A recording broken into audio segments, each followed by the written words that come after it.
Buenas noches. Bienvenidos a la Casa de la Constitución, a su canal CC Televisión y a este su programa Diálogo Democrático.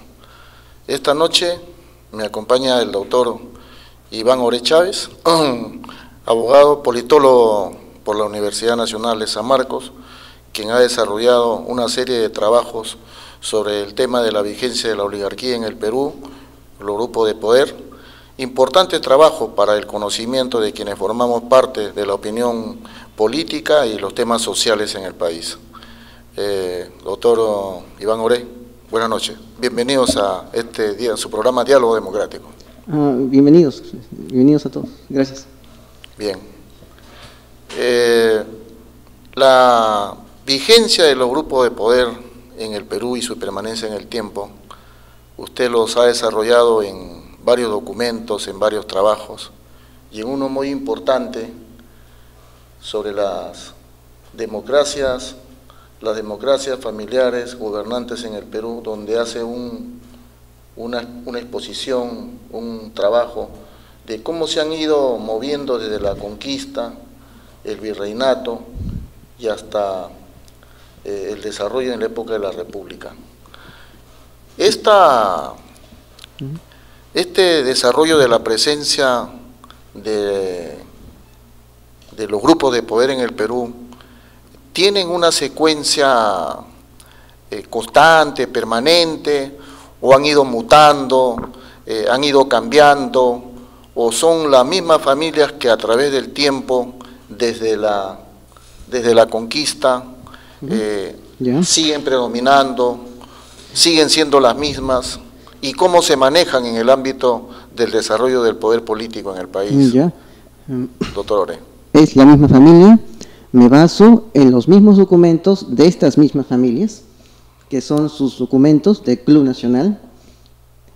Tengo de las 3 generaciones, desde el 1900 hasta ahora, es la misma familia, me baso en los mismos informes que hace un miembro del Club Nacional cuando hace el catálogo de las familias y las gráficas filogenéticas de cada familia. Me baso en documentos que se originan en esas mismas familias, que son documentos que los tienen muchos historiadores en el Perú, que pertenecen a esas familias, pero que no los quieren mostrar al pueblo, para que no se den cuenta lo que está sucediéndonos. Eso es lo que está pasando. Los documentos, un de la Puente tiene estos documentos. Un historiador tiene esos documentos, pero no los muestra. Yo los tengo, tuve acceso a ellos y lo documenté y lo tabulé científicamente para dar lugar a ese gráfico donde aparecen los conquistadores aquí y sus descendientes, muchos presidentes al otro extremo. Acá tenemos un gráfico, no sé si lo podemos ver en la producción. Este es un gráfico que usted ha trabajado y que realmente es interesante. Cuando la conquista, podríamos precisar, cuando hablamos de la conquista estamos hablando de la llegada de los primeros conquistadores españoles al Perú. Ya hubo una consolidación de un grupo de poder con la llegada de la conquista y durante toda esa etapa de la conquista en el Perú. ¿A quiénes podríamos llamar en esa época, en forma resumida, los principales grupos del poder en esa etapa de la conquista en el Perú? En esta etapa había 8.000 conquistadores, 8.000 españoles. La mayoría eran buscavidas o todo eso. Pero de todos estos 8.000 solamente había unos cuantos que tenían un solar y habían adquirido las mejores encomiendas. Es como ahora. La encomienda en ese tiempo es lo que ahora sería un banco. Algunos tienen bancos, otros tienen cajas metropolitanas. Otros tienen cajitas la encomienda era el grupo de poder. Era la unidad económica que sustentaba este grupo de poder, lo cual ahora sería un fondo financiero, un banco, ¿no? O un fondo, un manejo de capitales. Entonces, ¿qué sucedía? Ellos adquirieron las mejores encomiendas, o sea, los bancos más rentables de ese tiempo, los sitios de recaudación. Entonces, y en base a eso comenzaron a aglomerarse y comenzaron a cruzarse entre sí, a crear lazos matrimoniales entre ellos. Ese gráfico en verdad es una de las 40 formas de hacer el gráfico. Correcto. Puede ser más amplia. Claro, podría ser más usé amplia. la forma más pero pequeña. Entonces podríamos concluir que durante la etapa de la conquista, la encomienda era la forma más importante. Era la unidad económica. La unidad económica que generaba el poder y que constituía la forma de poder. Era la base económica de la célula oligárquica, que era la base social. Correcto, la base social de la célula oligárquica es una especie de mezcla entre solar español y panaca indígena. Correcto. Sacó de la panaca el hecho de que son matrilineales. Por eso usted puede ver que al final, en la República, los apellidos son diferentes. Y eran el soporte indudablemente del poder político. Sí, una vez que adquirieron dinero, pudieron adquirir poder político a través del cabildo. En el año 1700 dominaron el virreinato políticamente y directamente, cuando hubo un vacío de virreyes y hubo unos desfalcos, una corruptela tremenda, nepotismos horribles. Ahora, de entre la conquista y el paso al virreinato, durante toda la época del virreinato, la encomienda siguió siendo la forma de poder, de grupo de poder en el país, o comenzaron a desarrollarse otras formas de grupo de poder durante toda la época del virreinato. Lo que pasa en el Perú es que estas situaciones se transforman, pero el espíritu sigue igual. La encomienda se transforma. La encomienda iba de la mano con un repartimiento. Alguien decía cuánto valía tal cosa y tenía que comprárselo a ese precio, ¿no? Vino después el patriciado, que comenzó a adquirir poco a poco tierras. Necesitaban laicizarse porque la iglesia tenía bastantes tierras, había que comer tierras de ahí, y después crearon el latifundio. O sea, poco a poco comenzaron a desarrollarse, ¿no? En el latifundio ponían una bodeguita y ponían la leche a 20 soles y había que pagar. Y era difícil ir a la otra bodeguita. Esos grupos de poder dependían en gran parte de la presencia monárquica española, porque indudablemente como virreinato las decisiones del poder monárquico español estaban por encima de todos los grupos de poder que existían en estas tierras virreinales, ¿no es cierto? Entonces, había una relación directa, o sea, quien no tenía un soporte en la corona española para manejar un poder, podía estar aislado en forma independiente, o era una cosa totalmente sometida a esa forma de conducción de la monarquía española. ¿Cómo era la figura? Al principio se da la siguiente norma, son las leyes antiguas que siguen vigentes hasta hoy día. Solamente el rey da encomiendas. Al final, solamente el Estado da concesiones y se lo da a su gente, ¿no? Y se lo da al que paga más. Después fue el que se lo da al que paga más. Torre Tagle se hace con toda la Intendencia del Norte. Eso es lo que pasa, ¿no? Y el rey daba normas a cada uno, autorizaciones, ¿no? Nombramientos a un intendente, a un gobernador, a un virrey. Entonces el poder venía del intendente, del gobernador, del rey, directamente hacia el rey. Entonces sentían que no tenían que rendir cuenta al virrey, el gobernador no tenía que rendir cuenta. Entonces, ¿qué pasa acá?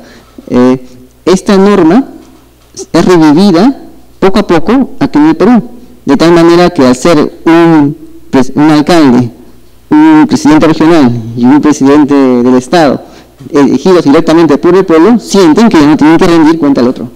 Ya, pero sin movernos todavía de la etapa que el virreinato, para terminar con la secuencia histórica, con el término del virreinato y la gesta emancipadora y la independencia del Perú, ese paso entre el fin del virreinato y la independencia del Perú significó, podríamos decir que significó el rompimiento con los grupos de poder oligárquicos del virreinato y la gestación de un nuevo poder, de una nueva forma de manejo de los grupos de poder en el Perú, que ya se libertó con la independencia el 28 de julio y la gesta libertadora. Tuvimos también la independencia del grupo del poder. Cuéntenos eso, ¿cómo es esa parte de la historia? No fue, la independencia fue justamente el aumento del grupo de poder oligárquico. Cuando aumenta el poder de los oligarcas encomenderos, ¿no? Que ya habían pasado a ser patricios porque ya habían terminado sus vidas, primera, segunda, tercera vida para la encomienda, habían volcado todo su dinero al patriciado comercial mercantil, lo cual se volvieron mercantilistas, se volvieron comerciantes, ¿no? O sea, pasamos de la encomienda a los grupos de poder patriciados. Patriciados bajo la forma mercantilista. Exacto. Comercio y mercantil. Sí, comercio, todo esto. Entonces, ¿qué pasa? Pasan ahí y comienzan a adquirir más bienes, comienzan a acrecentar su poder económico. Llega un momento en el cual ese poder económico se vuelve contra el poder político del propio virrey, ¿no? Pero aún el rey de España tenía un poder militar muy fuerte. Era el primer imperialismo, el imperialismo del siglo XVI. El poder era fuerte. Ellos tenían miedo todavía de destrozar esa barrera. Al final, las mismas circunstancias les obligaron a romper con el rey y hacerse ellos del poder. Que fue la gesta de la independencia, ¿no es cierto? Los De la mismos independencia para aquí, para esta parte, en el desarrollo del proceso histórico, los grupos de poder giraron en su forma de manejo económico a una forma mercantilista de generar poder en el país, ¿no es cierto? Sí, ¿Hubieron otras formas de manejo económico, de manejo de poder distintas a las que hubo en el virreinato? ¿Ya había o no existía? Ellos transformaron esas formas antiguas y las modernizaron según las circunstancias, pero nunca perdieron la esencia virreinal, la esencia antigua, no la perdieron, simplemente las adaptaron. Por eso, como voy a decir, el aumento del poder oligárquico hace que se llegue a la independencia y hacen las formas de sometimiento de las demás poblaciones que no pertenecían a esa oligarquía, el sometimiento se vuelve mucho peor. El profesor Kotler, en su importante obra Clases, Estado y Nación en el Perú, desarrolla todo un capítulo sobre la formación capitalista dependiente, la república aristocrática y el enclave imperialista. Entonces, él desarrolla en esa etapa más o menos los siguientes conceptos, que los españoles que participaron en la gesta libertadora consolidaron una herencia de manejo de poder capitalista de la mano con los libertadores que vinieron a hacer la guerra de la independencia, pero que no tenían forma de poder liberarse del todo del manejo español, porque la relación mercantilista y comercial los obligaba a un manejo con España. O sea, no habían otros lugares a donde poder desarrollar esa relación de la economía mercantilista de esa época. ¿Podríamos decir que es así como lo señala el profesor Kotler, o habían otra forma de manejo de desarrollo comercial en esa primera etapa del desarrollo de la etapa republicana? Y por último, un ejemplo nada más. Me gusta hablar con ejemplos, así concretos, no tanta abstracción. Claro. Ya. Y por último, me dice, o creo que fue Milla, en sus memorias, Milla, cuando vino acá, ese memoria dijo que le sorprendía que había sitios en el país que todavía nadie conocía, y que eran sitios así olvidados, escondidos, y que cada sitio de la costa era una isla. ¿Podríamos resumir algunos nombres de grupos de poder en esa época de las primeras etapas de la etapa republicana? Están los Osma, de los Vaquígenos y Carrillo. Ya. ¿No? Ellos descendían del conquistador Diego de Agüero. ¿Todavía no había bancos, doctor, en esa época? ¿O ya habían instalados? Empezaron a instalarse bancos, pero los quemaron a los banqueros que eran judíos. Que eran judíos. Sí, ya. Ahí empezó el problema. O sea, bueno, ellos no los queman, simplemente les quitan su banco, como lo que pasó en el mundo. Vamos a hacer una breve pausa y regresamos para entrar a la segunda parte, los grupos de poder en esta etapa de la vida moderna en el país, doctor.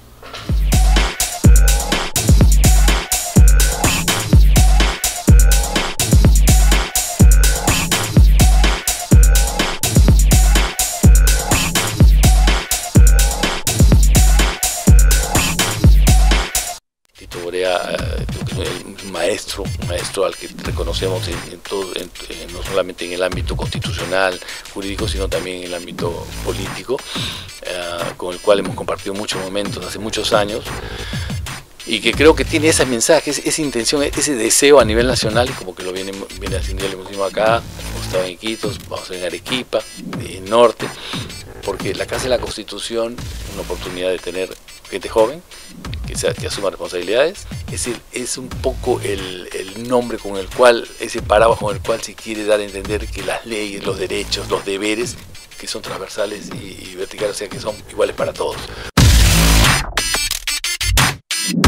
Todos los jueves de 8 a 9. la opinión de las y los jóvenes.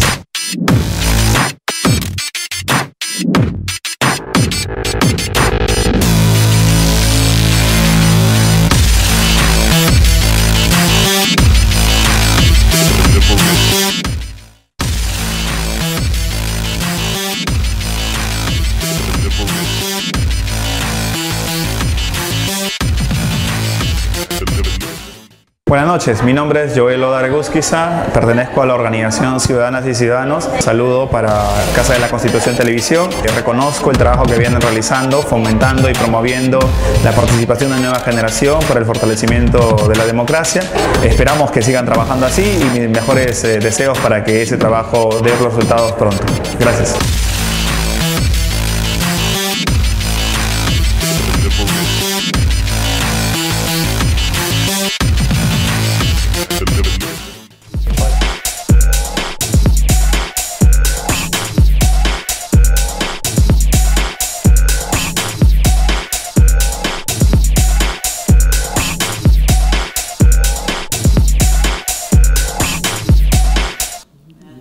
Bueno, podríamos quedarnos, pues, Iván, 2 o 3 horas más, porque estos temas son realmente tan apasionantes, porque forman parte de lo que todo peruano debemos conocer, cómo se ha ido moviendo la vigencia del grupo de poder y tener en forma real, saber, pues, cómo hemos llegado a lo que estamos ahora. Pero en honor al tiempo que es tan difícil y tan terrible, toda esa etapa, saliendo ya de la etapa emancipadora y con la consolidación de las repúblicas y de los primeros gobiernos democráticos, fue un proceso de expansión económica sobre la base de qué modo de producción principalmente. ¿Cuáles eran los principales modos de producción de toda esa etapa? La forma como pudieron expandirse fue a través de tierra y excremento. ¿Perdón? Tierra y excremento.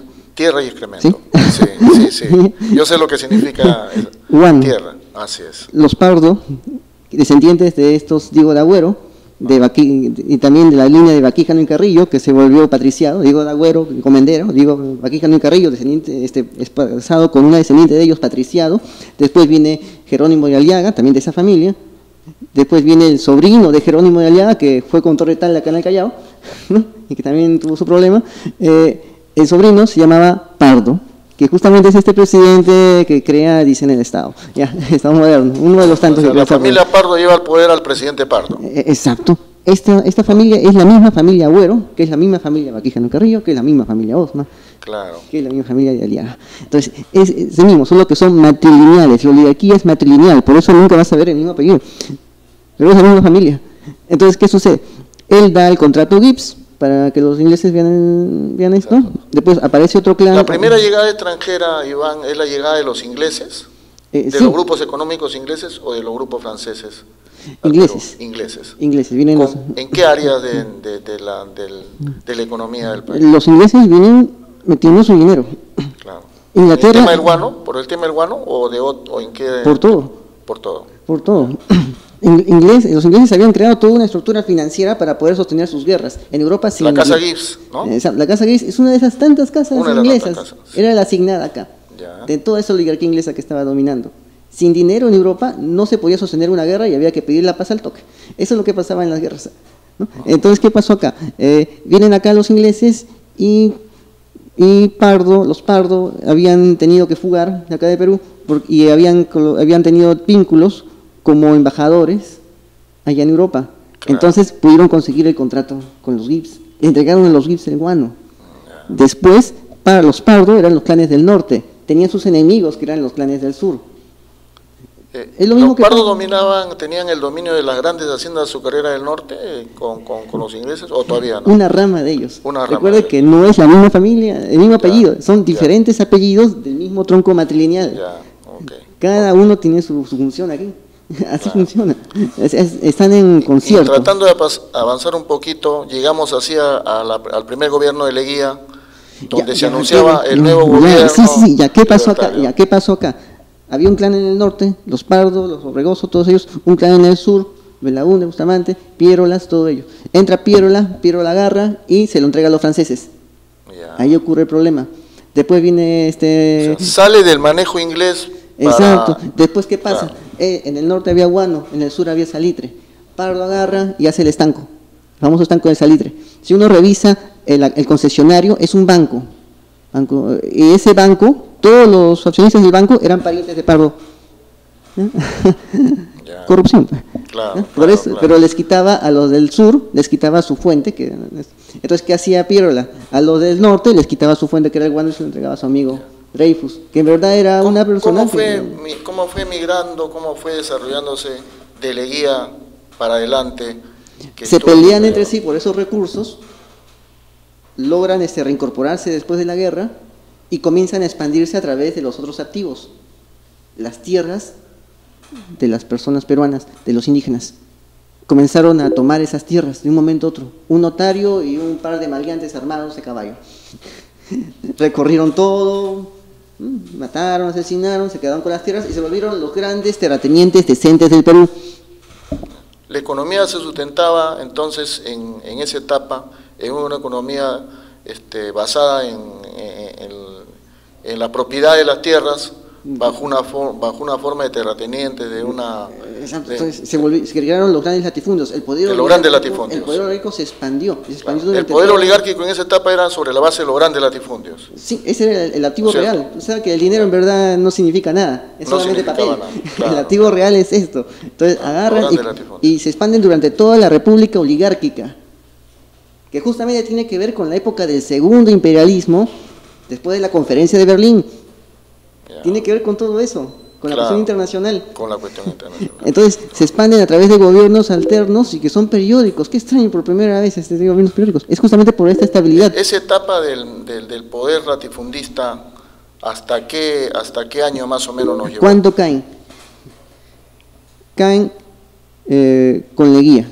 Leguía era uno de ellos, Ajá. pero Leguía no le gustaba mucho esto de acá, ¿no? Quería algo más moderno, tipo Nueva York, ¿no? Lo máximo que lograron es el pasaje a Acuña aquí en el centro. Pero bueno, él buscaba algo, ¿no? Entonces pasó esa situación y con Leguía cae. ¿Qué significa el gobierno de Leguía? Significa, veamos Estados Unidos, aumentaron su producción exponencialmente.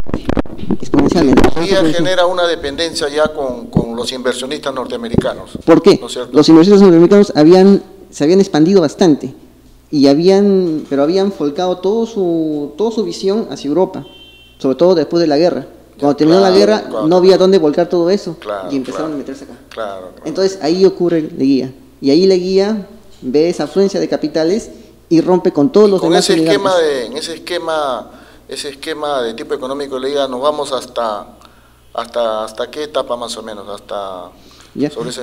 ¿En qué momento pasamos de ser una economía basada en el latifundio a un esquema de la economía ya. del desarrollo de las concesiones Sí, mineras? Sí. ¿Qué sucede aquí? Leguía agarra y rompe con toda la república oligárquica. Él mismo era un oligarca. Él mismo provenía de un conquistador del norte, creo que fue, ¿no? A través de línea materna sucesiva, porque ellos se ven así, línea materna sucesiva, ¿no? Entonces, ¿qué pasa? Él agarra y rompe con todo eso. Después viene la caída de Leguía. Cae Leguía en 1930, crisis de la subsistencia. Ya era caro mantener un campesino. Había que sacarlos de ahí como sea. Y poco a poco comenzaron a fluir. Se da leyes para que puedan votar. Y recién del 5% que podía votar, vota el 7%, vota el 15%, vota el 20%, vota el 30%. Y la gente comienza a fluir poco a poco a las ciudades. Y ese esquema no se movió, digamos, hasta Se llama la crisis del poder oligárquico, entre el La crisis. 30 y el 60. entre 30 y 60. Esa es la crisis del poder Ahí oligárquico. ya estamos prácticamente cerca, llegamos a lo que fue ya el ingreso al poder del gobierno del general Juan Velasco Alvarado. Sí, había que ¿cierto? hacer otro ajuste. Claro, entonces Entró Velasco. Ahí, claro, entra Velasco y se produce un nuevo esquema de manejo de la economía. ¿Velasco rompió con la oligarquía, Otone?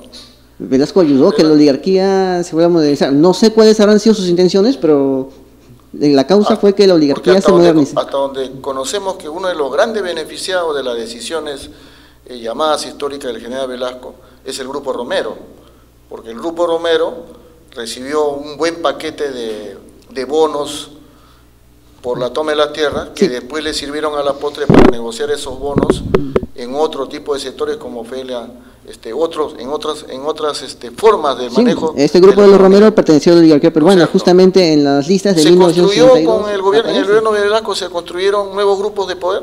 No, ¿Se modificó? No, ¿siguieron siendo los mismos? No, ¿la misma familia? No. Solo, claro, pues, hasta donde conocemos de la historia también, por ejemplo, le cortó el cuello al Grupo Prado, que tenían el Banco Popular, tenían las 2 o 3 compañías de seguros y gran parte. Podríamos decir que ese rompimiento que hizo con el Grupo Prado, por ejemplo... Lo siguen teniendo. Lo sigue teniendo, correcto. Lo siguen teniendo. Solo que, como le vuelvo a repetir, es matrilineal. Actualmente, en una de esas aseguradoras que usted mencionó, donde dijo que era el Grupo Bustamante, en la cabeza, en verdad, no es Bustamante, es el pariente, el hijo de la hermana de Prado. Claro que sí, de Prado. Sí, Johnny Peña. Claro, como le vuelvo a decir, son matrilineales, es el hijo de la hermana. La teoría que usted desarrolla, entonces, es justamente en ese aspecto, las relaciones matrilineales o las relaciones sucesivas que van teniendo el grupo del poder. El poder político tiene una base económica, y esa base económica a la vez sostiene una base social. De nada nos sirve aprender el poder político y la base económica si no entendemos la base social de la oligarquía. Correcto. La base social de la oligarquía son este conjunto de clanes que están gobernando el Perú. Bien. ¿Cómo estamos pues ahora aterrizando en la situación de los últimos 10 años o 15 años? ¿Cómo están consolidados los grupos de poder? ¿Qué fue lo que pasó? Iván? Veamos lo que pasó. Veamos lo que pasa. Si vemos lo que pasó en Rusia, vamos a entender algo de lo que pasó acá. Todo era estatista, ¿no? Viene Yeltsin y lo privatiza todo. Y unas cuantas personas de su cúpula comienzan a comprar. Se vuelven los oligarcas. Allá en Rusia normal se habla de oligarcas sin problema. Claro, aquí hacen un problema tremendo. Hay nuevos oligarcas en Rusia, nuevos millonarios. Claro, porque es que la nomenclatura soviética fue transformada en la nomenclatura de oligarcas. Pero seguía la misma oligocracia gobernando. No es una ofensa que le digan a alguien oligarca. No, es la verdad, es oligarca. Allá normal se habla sin problema, es un grupo de oligarcas. Un grupo de oligarcas. ¿No? Un ciudadano ucraniano dice, ¿no? Esta guerra en Ucrania es simplemente un grupo de oligarcas que se están repartiendo nuestros recursos. ¿Cómo están ahora los grupos de poder en el país? ¿Cuáles son los principales grupos de poder? Atendiendo un poco a que la hora nos va marcando la pauta. Sí.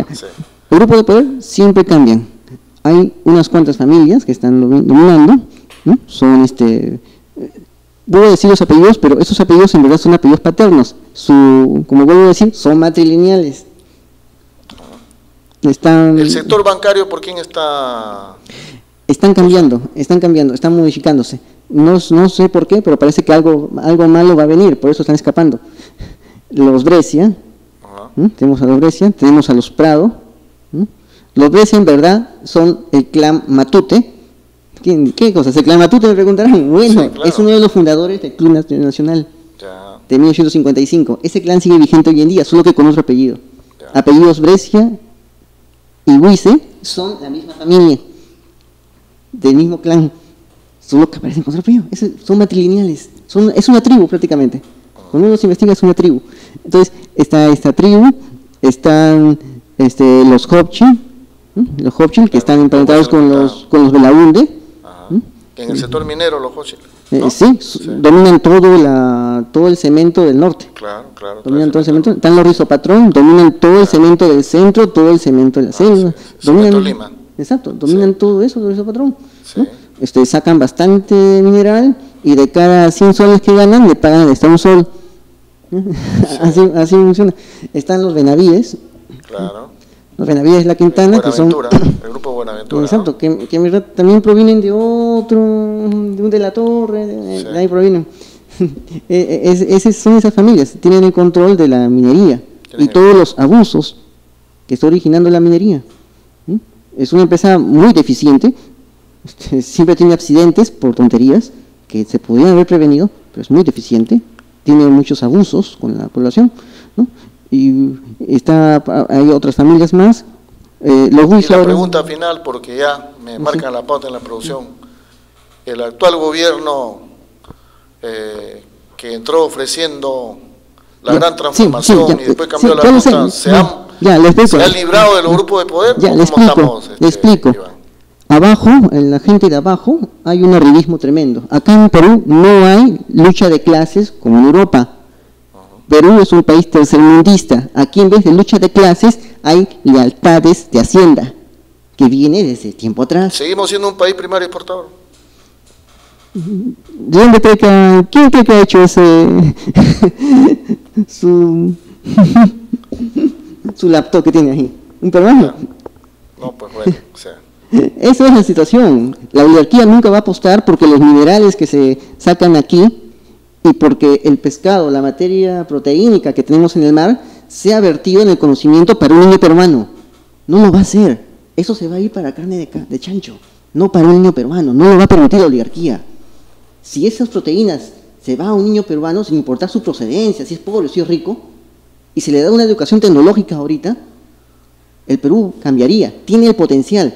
Si en el tiempo de Fujimori se hubiera cumplido su promesa de la tecnología, ahorita mismo habría empresas de robótica compitiendo para que ese policía no haya muerto. Sí, definitivamente. Si hubieran enseñado robótica a esos niños en la generación de Fujimori, pero se robaron el dinero y se lo entregaron a la administración de las empresas a varias familias de la oligarquía peruana que están llevando su dinero al Asia, a esas playas bonitas donde hay puro fumón. ¿De dónde cree que sale la plata? Sí. Hace una semana, Bruno Seminario, a quien no se le puede acusar de ser un extremista, ni un marxista, ni nada por el estilo, que no es ninguna ofensa tampoco, ha dicho una cosa muy clara en una larga entrevista en La República. El modelo ha fracasado. Y aquí, si no se cambia el modelo que se ha venido desarrollando en los últimos 15 años, el país va a entrar a un tema de caos y de crisis terrible. Viniendo de Bruno Seminario, que es un hombre de la Universidad de Lima, un académico que procede de las tendencias liberales, es realmente bastante por decir que él haya dado ese mensaje, y creo que es un tema que realmente consolida las teorías que se tienen, pues, ¿no? De que ¿pero qué más pueden decir? Sí, claro. ¿Qué más pueden decir? Si es evidente, el dinero se está yendo en tonterías, se está yendo en casas de playa, se está yendo en pitucos drogados, se está yendo en piques, no se está yendo en enseñarle a un niño robótica, no se está yendo en sacarnos el analfabetismo tecnológico. En el siglo XVIII había un boom minero también, un boom del guano, un boom del salitre, y esos recursos... Y fue la época perdida. Esos recursos no se usaron para liberar a los niños del analfabetismo tecnológico. Y todos esos niños de 13 años que fueron a la guerra como carne de cañón para ser asesinados, ni siquiera sabían castellano. Mientras tanto, en la Alemania del Kaiser, el Kaiser estaba entregándoles a todos los niños, sin importar su origen social, educación. De cada 1000 alemanes, uno, redondeando, era analfabeto. Y logró utilizar las tecnologías existentes como telégrafo, tecnología del acero, en forma efectiva, porque todos sabían leer y escribir, y todos sabían hacer ciencia, de la ciencia de ese tiempo. Eso lo hizo el Kaiser mientras tanto aquí usaban todo en balnearios, en chorrillos, usaban todo en traer cosas exóticas de la China, y demás tonterías, usaban ahí la plata, y el Kaiser no lo usó en eso, y tuvo gente preparada, y que crearon alta tecnología. Ahora, ¿qué tenemos? Tenemos bastantes recursos, se está yendo en todas esas tonterías que le estoy diciendo, y no se está yendo en darle al niño educación tecnológica. No les dieron analfabetismo letrado, eran analfabetos y letrados, y no los sacaron de eso en el siglo XVIII. Ahora son analfabetos tecnológicos, y tampoco los van a sacar. Si no se pone la oligarquía a un lado, esto no va a cambiar. Se puede hacer todo lo que se quiera, pero si hay una oligarquía aquí que no le conviene y que tiene casi todo el control, no lo va a hacer. Tan solo vea el libro de este señor que fue ministro de Educación, hizo un libro, ahí explica bien clarito. Pues siguen tocando las puertas a pesar de que Velasco se fue. Muy bien, Iván. Yo le agradezco mucho esta interesante entrevista. Como he dicho, es un tema tan grande, de tanta vehemencia y tanta importancia, que el tiempo es poco a veces, ¿no? Le agradezco mucho su presencia y seguramente que lo tendremos muy pronto para proseguir con la segunda parte de esta importante entrevista, y agradecerle a nombre del programa Diálogo Democrático esta conversación, doctor Iván Oré. Muchas gracias. Gracias. Vamos a la pausa y regresamos a la segunda parte de Diálogo Democrático. Gracias.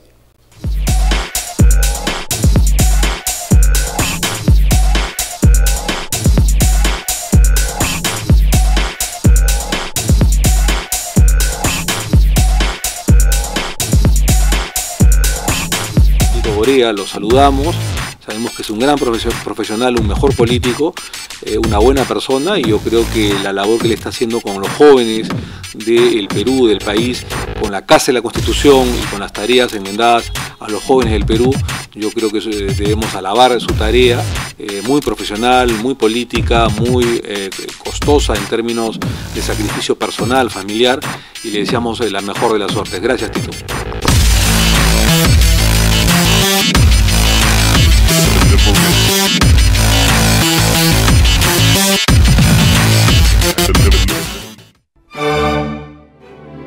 Opinión libre, todos los lunes a las 6 de la tarde. Nuestro nuevo segmento, Termómetro Legislativo. Las noticias políticas de la semana.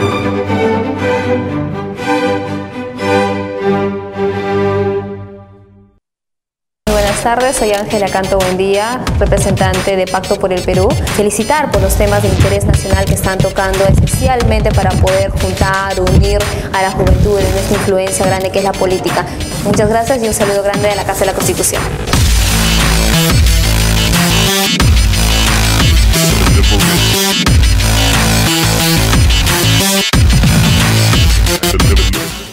Hola, mi nombre es Marco Ramírez, presidente de Ashanti Perú, la red peruana de jóvenes afrodescendientes. Quiero mandar un saludo a la Casa de la Constitución Televisión.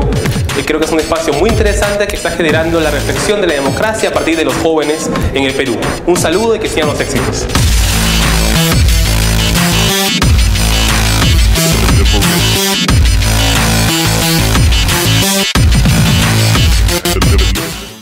Hola, mi nombre es David García Fuentes, soy del Club del Emprendedor Perú y soy del distrito de Pachacamac. Muchos éxitos, Casa de la Constitución.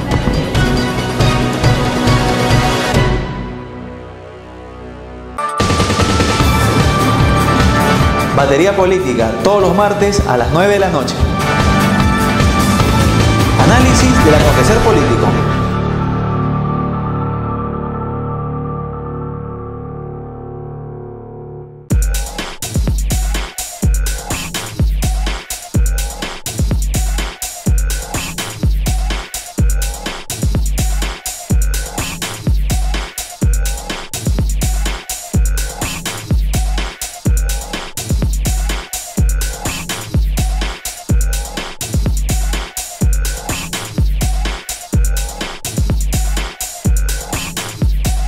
Tito Gorea, lo saludamos. Sabemos que es un gran profesional, un mejor político, una buena persona, y yo creo que la labor que le está haciendo con los jóvenes del Perú, del país, con la Casa de la Constitución y con las tareas enmendadas a los jóvenes del Perú, yo creo que debemos alabar su tarea, muy profesional, muy política, muy costosa en términos de sacrificio personal, familiar, y le deseamos la mejor de las suertes. Gracias, Tito.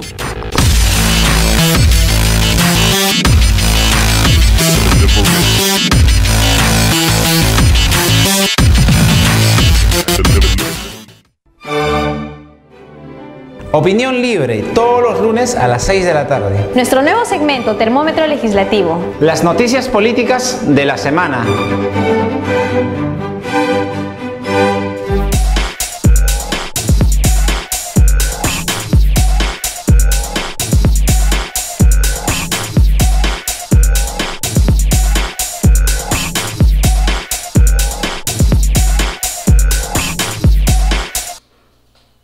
Bien, amigos, en esta segunda parte voy a entrevistar al doctor Carlos Rivera Arellano, abogado, docente universitario, para hablar de un tema importantísimo: las privatizaciones en el Perú por sectores. Doctor Carlos Rivera, buenas noches, gusto de tenerlo acá en el programa, estimado doctor. Al contrario, Dilberto, muchas gracias por la invitación. Permíteme, antes de conceptualizar lo que es la privatización en el Perú, tres pequeños comentarios. Sí, doctor. A raíz de la entrevista que has tenido con el doctor Iván Oré. Durante la guerra con Chile, un general chileno llegó hasta Huaraz. Tomó de posesión un lugar, una casa, sacó un letrero. En el letrero decía: aquella persona que delate, que señale a un patriota, le voy a pagar X cantidad de dinero.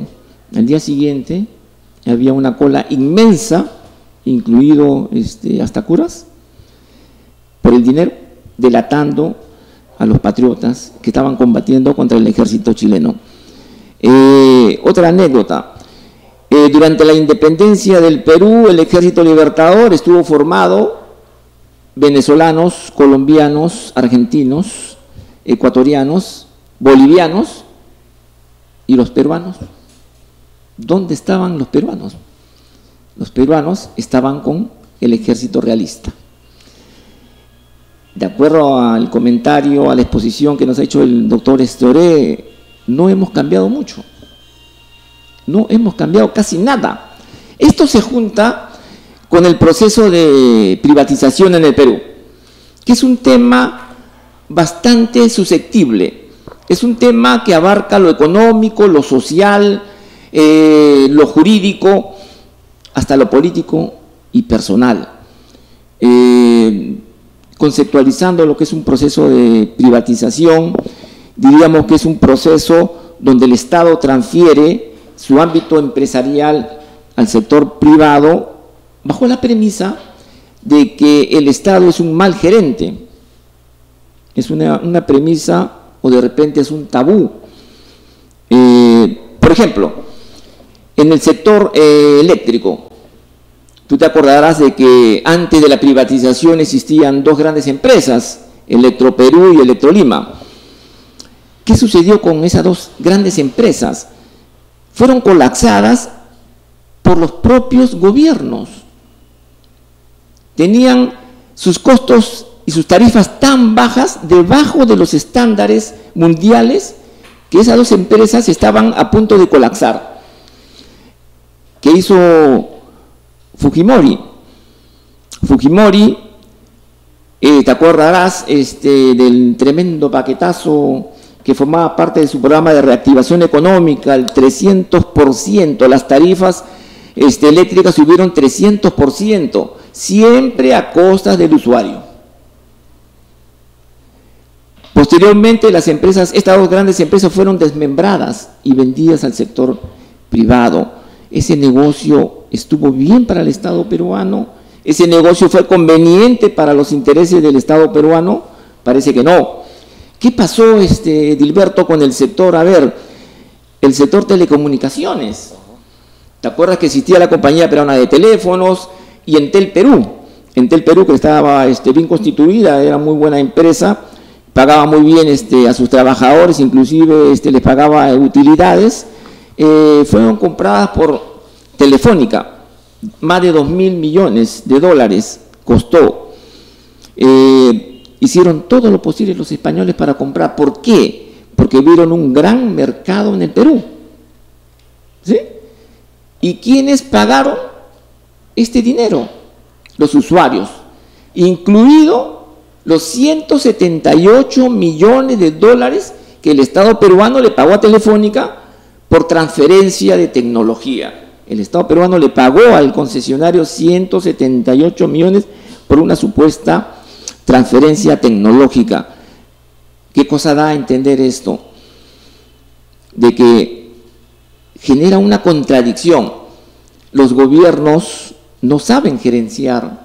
Justamente. Los gobiernos no saben gerenciar y hay que transmitirle y darle eso y transferir eso al empresariado privado. Hay dos trabajos importantes de Ariela Ruiz Caro, economista con estudios en la Universidad de Berlín y integrante del Sistema Económico para América Latina y también de CEPAL. Dos importantes trabajos: las privatizaciones en el Perú, un proceso con luces y sombras, y el proceso de privatizaciones en el Perú durante el periodo con 1991-2002, trabajos muy serios y que son vistos desde una óptica bastante realista y bastante cercana a la realidad. Dice Ariela Ruiz Caro en su trabajo, las privatizaciones en el Perú: los resultados del proceso de privatizaciones en Perú son ambivalentes. la ampliación de la cobertura de los servicios públicos, la modernización tecnológica y los altos niveles de inversión en el sector minero son algunos de los rasgos más positivos. Sin embargo, implementadas a un ritmo veloz, las privatizaciones estuvieron marcadas por irregularidades, en muchos casos generaron aumentos de precios y tarifas, y en otros no se encuentran debidamente fiscalizadas por los organismos de control. 15 años después de iniciado el proceso, la sensación que prevalece en la sociedad es negativa. Efectivamente. ¿Es la privatización en sí es mala o la forma como se hace la privatización por los gobiernos es mala? ¿Cuál es el esquema? Lo que sucede es que bienvenida la inversión privada, bienvenida, pero tiene que ser controlada y supervisada. El Estado no se puede abandonar. El Estado no se puede abandonar, aparte de que, en mi concepto, las empresas esenciales y estratégicas tienen que seguir en manos del Estado. Hay temas delicados, por ejemplo, como el agua. El agua. Aparte del agua, que es un bien perecible, si nos proyectamos de aquí a unos 20, 30 años, hay teorías que dicen, por ejemplo, y señalan y hablan con justa razón de la Amazonía peruana y brasileña, que no es propiedad de Perú ni de Brasil, sino que es propiedad mundial. Tiene razón, porque está mal llevado. Y a propósito de lo que señala el autor, ¿cómo se podría tipificar, cómo se podría señalar, cómo se podría catalogar el hecho, por ejemplo, solamente para dar un pequeño ejemplo de lo que pasó con Solgas, hablando de corrupción? Solgas fue vendido en 7.5 millones de dólares a un consorcio chileno. 4 años después, este consorcio chileno lo vende a una tercera empresa ajena a la privatización y lo vende en 58 millones de dólares. ¿Qué puede significar eso? Si nosotros pensamos como magistrados, vamos a hablar de una supuesta subvaluación. Y por cosas menores, hay funcionarios públicos que están siendo procesados. Por cosas menores, hay funcionarios públicos que están sentenciados. Estamos hablando justamente de actos de corrupción, lo que señala el autor que estás haciendo mención, ¿no? Sí, bienvenida a la inversión privada, Edilberto, pero bien controlada y bien supervisada. Y dice finalmente Ariana Ruiz Caro, dice, la mayoría de los consumidores no han experimentado un impacto positivo de bienestar, ya que los precios y las tarifas se han elevado sistemáticamente debido a la ausencia de mecanismos eficaces de regulación. ¿Por qué? Porque se hizo la privatización, pero como todo esquema de privatización que se ha seguido en cualquier lugar del mundo, tiene que haber alguien que proteja los intereses de los consumidores, que es parte de la política de Estado, ¿no es cierto?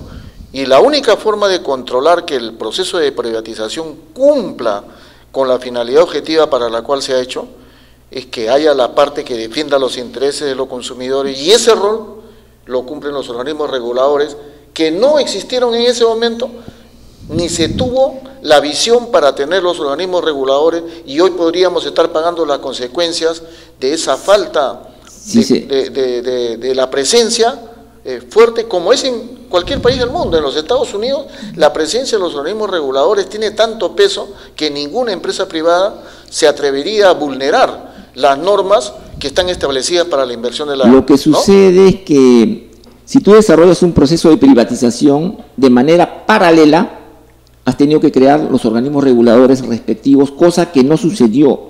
¿Qué significa esto? Improvisación mínimamente. Mínimamente. Aparte que los organismos reguladores en el Perú sí dependen del poder político. Claro. Lo que pasó por... ¿Deberían depender del poder político? No, para nada, tienen que ser entes independientes, ¿no? Existen 4 organismos reguladores, en mi concepto debe existir uno solo, de repente la creación de la superintendencia, ¿no? De una superintendencia para que vigile, coordine. Ahora, en la segunda parte no vamos al tema. Bien. Para un poquito seguir. Entonces, si podemos hablar en los últimos 15 años de los aspectos del balance positivo y negativo de la privatización, ¿qué resultado podríamos decir? Totalmente negativo. Totalmente negativo. Precios altos, por ejemplo, hablando del agua, se concesionó en Tumbes, por ejemplo, a nivel nacional hay 50 EPS, la de Tumbes es la que presta el peor servicio, ¿no?, de abastecimiento, y fue concesionado. Sí. Y incluso en el proceso de privatización, como usted ha señalado, por ejemplo, en el caso de Solgas y también de Petrolera Transoceánica, señala Ariela Ruiz, que se privatizó previamente saneada. O sea, el Estado hizo el gasto para hacer toda la parte del saneamiento, o sea, dejarla en las mejores condiciones y venderla saneada. O sea, hicimos el gasto para venderla a un precio que realmente no correspondía a la realidad. Tenías empresas estatales llenas de burócratas incapaces. El Estado tuvo que entregar para que su privatización estas empresas totalmente saneadas. Ahora, este saneamiento costó al Estado 1.400 millones de dólares. Las dio totalmente saneadas al empresario privado. ¿Qué empresa privada no va a querer eso, no? Les cayó como un regalo. Sí, pues. Y despidieron a cientos aparte de despidos masivos, sí, ¿no?, que generó un impacto político y social. Vamos a ir a una primera pausa obligatoria, doctor, y vamos luego a la segunda parte para hablar cómo estamos ahora. Bien.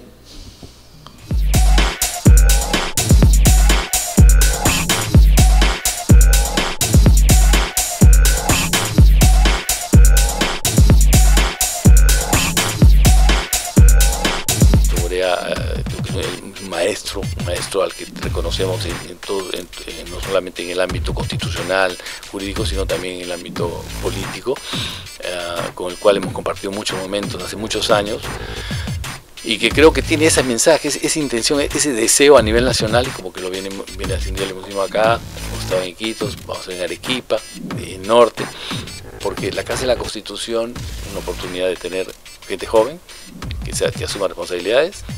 Es un poco el nombre con el cual, ese paraguas con el cual se quiere dar a entender que las leyes, los derechos, los deberes, que son transversales y verticales, o sea, que son iguales para todos. Todos los jueves de 8 a 9. La opinión de las y los jóvenes.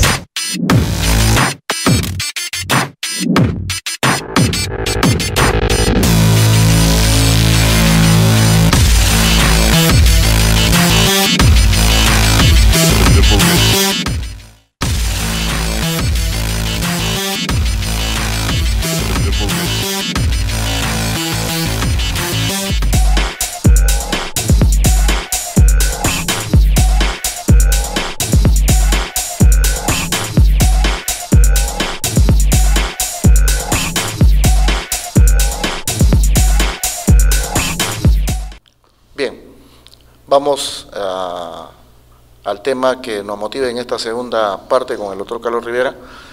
Doctor, hace pocos días ha aparecido en los medios de comunicación el anuncio de que se estaría preparando la privatización del agua, la educación y la salud, en virtud del Acuerdo de Comercio de Servicios que se viene trabajando a nivel del Organismo Público Internacional de Servicios Públicos, ISP, como parte del Acuerdo de Comercio de Servicios que se viene trabajando a nivel del Banco Mundial y de la Organización de Comercio Internacional.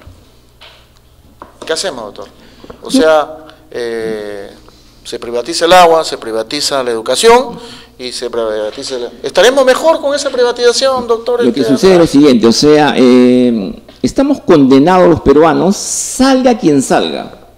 Yo no creo que este gobierno ya tenga tiempo para privatizar el agua, la educación. El gobierno, me parece que no, el actual. Pero sí estamos condenados a eso, ¿no? El gobierno que salga, a partir del próximo año, va a privatizar lo que sea. Lo que sea. el agua, la educación, no privatiza los organismos reguladores, porque son capaces hasta de privatizar a los organismos supervisores de la privatización, porque creo que tendrían un poquito de vergüenza, pero sí va a haber privatizaciones, me parece que sí. El gobierno, el que venga, va a estar orientado a privatizar el agua, la educación y más, ¿no? Y completar lo que falta, por ejemplo, de Petroperú. Sí, justo le iba a preguntar en Petroperú, el 75% de la Pampilla se privatizó, se concesionó, a pesar de que había generado ingresos. Se concesionó en 180 millones de dólares y 2 años antes había tenido ingresos por más de 600 millones de dólares. En detrimento del Estado peruano, ¿no? Se argumenta que esta propuesta para la privatización forma parte de las políticas a nivel de la Organización de Comercio Internacional. Eso implicaría que no podemos zafarnos de las políticas que vienen estableciendo estos organismos mundiales. Yo creo que sí podríamos zafarnos, como lo ha hecho y hay que tomar siempre los buenos ejemplos, ¿no? Vengan de donde vengan, hay que tomar los buenos ejemplos. Lo que está pasando con Bolivia. La semana pasada el presidente boliviano inauguró la tercera planta productora de gas, que va a generar en 5 años 1.500 millones de dólares de utilidad. El 80% para el mercado externo, todavía se da en el lujo de venderlo, y el 20% para el mercado interno.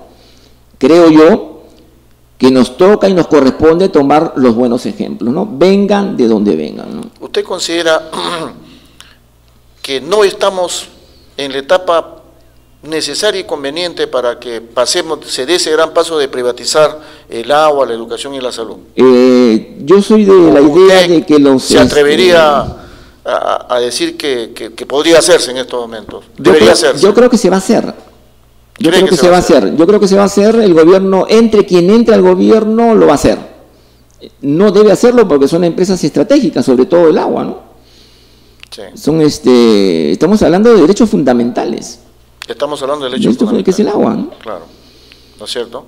Entonces, en ese esquema, para garantizar no desbordar estas propuestas, tendríamos que hacer algunas, declarar bajo la forma constitucional como, aun cuando ya la tenemos, que el rol de la participación privada es el Estado es subsidiaria, pero ¿qué se entiende pues por el concepto subsidiario? El Estado es subsidiario de la empresa privada, eso lo señala la misma Constitución de Fujimori, o sea, pero ya no tenemos nada subsidiario, entonces, doctor. Yo para hacer una frase acto, simplemente. Claro, yo para hacer un acto tengo que crearle un marco jurídico, ¿no? Mis leyes de exoneraciones tributarias, no darle facilidades a la empresa privada, darle pues empresas totalmente saneadas, ¿no? Con una inversión de 1.400 millones de dólares a costillas de los usuarios nacionales. ¿Qué es lo que viene? ¿Qué es lo que queda? Lo que ha pasado, por ejemplo, en Guatemala. ¿Qué cosa ha pasado en Guatemala? Actos de corrupción ejecutados por el presidente de la República. El presidente de la República de Guatemala está preso en este momento, ha convocado elecciones y ha entrado un nuevo presidente. Nosotros tenemos el derecho de votar, tenemos el derecho de señalar quién va a ser el próximo presidente, también tenemos el derecho de sacarlo, pues. Me parece que esa es la opción, ¿no? En el caso específico de Petroperú, se ha aprobado defender a capa y espada el lote 192. Pero, ¿cómo se va a enfrentar ahí el tema de Pacific Canadian, que habría ganado también el tema? Pero, Edilberto, mira, ¿qué cosa se puede esperar, por ejemplo, del gobierno actual si el mismo primer ministro señala que la empresa estatal Petroperú no es una empresa capaz de poder explotar el pozo 192 porque no tiene los técnicos ni la economía suficiente? Lo dice no un empresario privado, lo está diciendo el primer ministro, no cualquier persona. ¿Qué cosa ha ido pasando a través de la historia por ejemplo, con el lote 88? El lote 88, la Shell, ¿te acuerdas de la Shell? Sí, claro. Hizo dos grandes estudios de exploración y de explotación, 200 millones cada uno, 400 millones de dólares. Cuando se licitó, esos 400 millones de dólares no se tomaron en cuenta en el precio de concesión, detrimento para el Estado. Pero, Edilberto, ¿no hay responsabilidad funcional ahí? Sí, claro, definitivamente. Habría responsabilidad funcional. Claro, no, esas claro. personas que permitieron eso están postulando ahora a la presidencia de la República. De repente salen. Y esta situación nos podría generar un conflicto de tipo jurídico internacional. Por supuesto que sí, pero ten presente también de que todo contrato puede ser revisado si es que hay una lesión. Lógicamente ¿Estos que sí. contratos de ley pueden ser revisados? Me parece que sí, y no solamente ese contrato, sino muchos contratos concesionados deben de ser revisados, ¿no? Claro. Yo creo que sí, deben ser revisados. Bruno Seminario, que es un economista de mucho prestigio y al que no se le puede acusar de ser de tendencias extremistas ni izquierdistas. Es que en el Perú estamos acostumbrados a que tú hablas algo, te ponen una etiqueta, ¿no? Claro. Ha señalado en una entrevista hace una semana que definitivamente, porque todo este esquema, disculpe usted, doctor, forma parte del modelo demoliberal de las políticas económicas en los últimos 15 años en el país. Sí, es no ha cambiado. No se puede. Nosotros lo que estamos hablando son casos, nosotros estamos hablando, Edilberto, cosas reales. O sea, claro. No estamos hablando ni de novelas ni de supuestos. La privatización forma parte del modelo demoliberal. Sí, en eso no ofendemos a nadie. Perú, en México, claro, en otros países también se ha dado. Entonces, dice Bruno Seminario que el modelo ha fracasado. Y es verdad, pues. Y es verdad, pues. Y diciéndolo por quien lo dice como Bruno, que es el economista que viene de la Universidad de Lima y que tiene opiniones muy serias, muy respetables, estaríamos diciendo que el modelo demoliberal se ha agotado. Yo creo que sí, hay que dar paso a la juventud, hay que dar paso a los jóvenes profesionales, no a los políticos, menos a los políticos profesionales, ¿no? Queda campo abierto para el joven profesional y técnico, ¿no? Señala él que la oportunidad perdida ha sido en la etapa en la que estuvimos en una buena posición económica en función al alto precio de los minerales que eran la base de nuestras exportaciones, y que eso definitivamente ya acabó. Eso terminó. Lo que sucede es que históricamente nosotros siempre hemos sido un país rico, el guano, el salitre, hemos tenido todo, oro, petróleo. Somos un país rico. Ahora, usted mencionó el caso boliviano, donde el presidente Morales, a contrapelo de lo que se ha hecho de privatizaciones, ha estatizado el sector hidrocarburos. Hidrocarburos. Así es. La empresa estatal petrolera es la que tiene el gas ahora, ¿no? ¿Usted se atrevería a hacer una propuesta de esa naturaleza como algo viable, considera usted, doctor? Yo considero que las empresas estratégicas deben de estar en manos del Estado. Ya. Yo creo que sí. Una anécdota. Y en el caso del Perú... Mira, una anécdota, Edilberto, hace un mes salió en la prensa, no lo digo yo, salió en la prensa, de que, por ejemplo, la instalación de fibra óptica de las comunicaciones en el cuartel general había sido otorgada a una empresa chilena. Ya, pues eso ya es o sea... ¿Qué se puede esperar? ¿Qué se puede esperar? ¿A dónde da la sensación de que no somos una nación, no somos un Estado, no somos un país. Los funcionarios, el presidente, los ministros son unos administradores, simplemente administradores de recursos naturales y punto, ¿no? Doctor Rivera, yo le agradezco mucho esta presencia suya en Diálogo Democrático, en CDC Televisión, en la Casa de la Constitución, y todavía tenemos, porque me hubiese gustado conversar qué ideas nuevas, qué propuestas hay, pero yo estoy seguro que podré contar con su presencia en un próximo programa, porque se nos queda suelto el tema de unas nuevas propuestas que podemos hacer. Cuando gustes, y felicitaciones por tu programa, ¿no? Y muchas gracias por estar presente acá en la Casa de la Constitución. Muchas gracias, doctor. Buenas noches. Bien, amigos, hemos terminado y lo esperamos en la próxima edición de Diálogo Democrático el próximo miércoles a las 7 de la noche.